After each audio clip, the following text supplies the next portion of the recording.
Greetings, everyone. My name is Professor McNeil, and I'll be your Math 121 teacher. I want to welcome you to class. I do want to let you know that generally I would have a whole lot more in our class if, as a beginning instructor here at St. Andrews, I had more to give you. And considering that tomorrow's the beginning of class, I just got access to this Moodle shell. I don't know how to add students to it. I have no textbook. We are really beginning behind the eight ball. But as soon as I get what I need, we will hit the ground running. Let me begin first of all by welcoming you to class and letting you know that I truly am thrilled to embark on this educational journey with you. Mathematics, especially online, can be quite harrowing, and college algebra is not something that you want to get stuck with.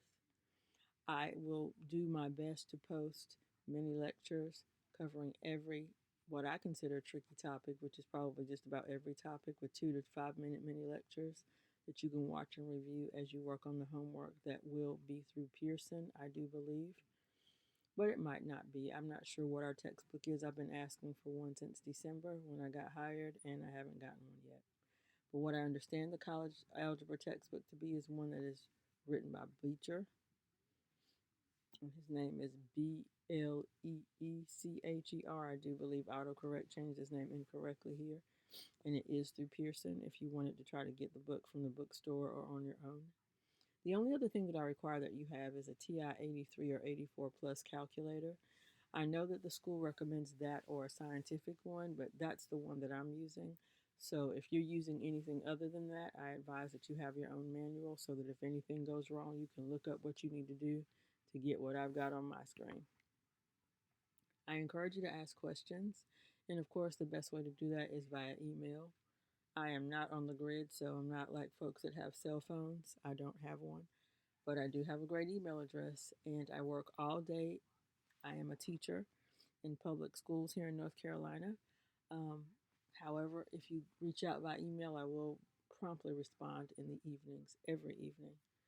If I've not responded within 24 hours, I don't know where I am because I check my email every single day. Please read through the syllabus. Let's take a look at it right now. If I can make it a little bit bigger. Of course, this is our college algebra class. Okay, it's not getting any bigger. And I thought that was going to go full screen. Ta-da. Anyhow, you see my email address there. You notice that there's no phone number, as I've mentioned, no cell phone for me. My office will be located in the Liberal Arts Building. I'll either be in 106 on Mondays and Wednesdays or 114 on Tuesdays and Thursdays. And it'll be from 6 to 6:30 and 7:45 to 8:15, 30 minutes before and 30 minutes after my face-to-face classes on those days. Our class is asynchronous. You log in, and hopefully you will log in every week because I plan on taking attendance every single week in terms of you logging in and doing something. Hopefully you'll have something to do by Thursday because I don't have a textbook to have anything for you to do by now. And I'll have to learn how to do it tomorrow. So that means tomorrow's out as well. So I'm going to say Tuesday and Wednesday I'm learning, and Thursday you'll be able to hit the ground running. Our course engages in various mathematical topics about algebra. We will be dealing with functions, mathematical models. We're going to be able to reason with both qualitative and quantitative information that's numerical as well as descriptive. And we will understand major real life issues that involve math. Hope you're ready to embark with me.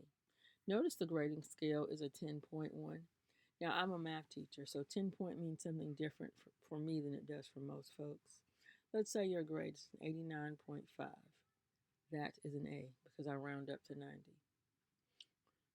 That's the way I do it. So if you have an 80, 9.4, well, that's a B. You know that rounding works a specific way.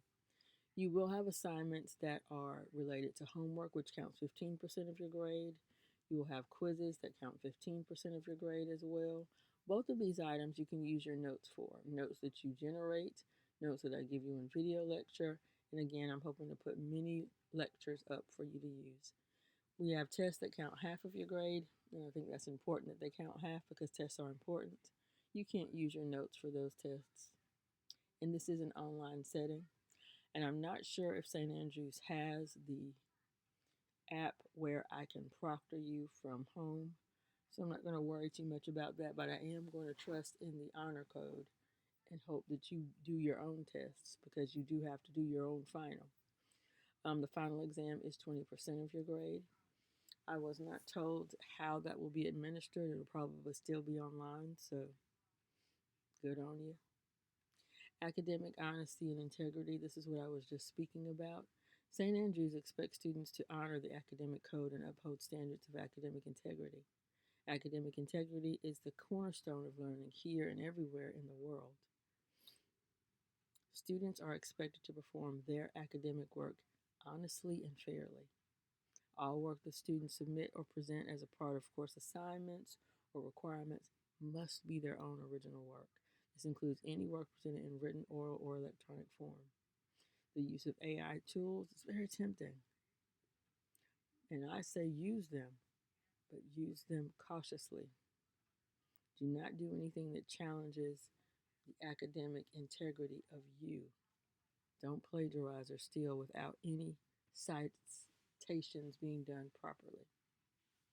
Students may not submit math work, homework, computer generated work that is not their own. It cannot be prepared by, copied from, or dictated by other people. If you employ tutors, those tutors must not prepare your work for you. Any penalties for any of these violations? Well, the first one would be to get a 0. The second would be to get an F. And the third, of course, would be to be expelled from our school. Govern yourself accordingly. There are other general expectations, especially for face-to-face courses, but for online courses, I've been looking hard, but I do believe that you need to log in every single week to participate. So where I say you must physically attend the class, you must physically log into this class and do some work every single week. If you don't do work for 2 consecutive weeks, I think I have the right to academically withdraw you from the class. ADA compliance. If you have a need for accommodations, you definitely need to go by the Office of Disability Services or make an appointment with them virtually, the library, to try to get some accommodations. I don't know, closed captioning, whatever you need to get for an online course to help you become successful. And you have to have some medical documentation to suggest that you need this ADA compliance. Again, you can find out about withdrawing from a course, especially if you are a veteran student. I know that some of your benefits are directly tied with whether or not you are withdrawn by a certain time. The last day to withdraw from a course in this semester is April the 25th, 2024, and after that date to the end of the very semester, you'll receive a WF, which is a withdrawal fail, or a WP, which is a withdrawal pass, depending on how much work you've actually completed. Now, of course, as our semester rolls on, and as I've already mentioned to you, since I just got access to this course today and it's very late, you could hear me yawning, this syllabus will probably be amended several times. Please do not think hard of me if I have to do that, but again, limited access, no textbook, no nothing. This is my tentative outline for our course. The first 2 weeks, I want to cover Module 1. I kind of want to break it up into like 2 and 3 week intervals until we get to the end. Module 6 will have a whole lot of weeks. And if I need to, I'll take some weeks from Module 6. But Module 6 has a lot of stuff in it, from logarithmic, exponential, growth and decay. That's a big topic to end with. Our final exam will be cumulative. At the end of each module, we will take a test on that module. I don't know that we will take a test on Module 6. Like I said, it's pretty big, and I'll just merge it into the final exam. No need to have double tests, I don't believe. I do want to have a formal final exam review to really get you ready.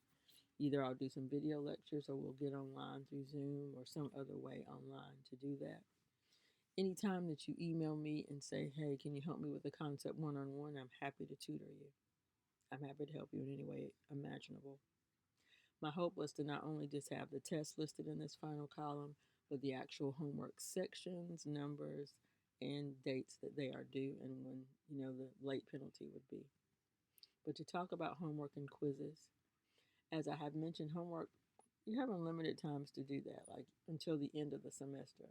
Quizzes, you get 2 attempts on each one of those, and tests, you only get 1 attempt. So, unlimited 2 attempts on quizzes, and then on the test, 1 attempt, and of course, only 1 attempt on the final. I hope that this gives you a great deal of information that you can use, a plethora, in fact, of information.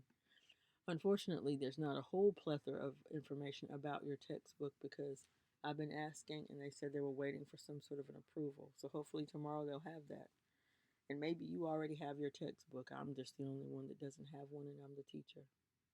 I do look forward to working with you and I hope that the remainder of our semester is magnificent. And as I am here in North Carolina, I do believe that a snowstorm is planning on rolling in the morning. So we're really going to begin this semester with a bang. Can't wait to work with you. Goodbye.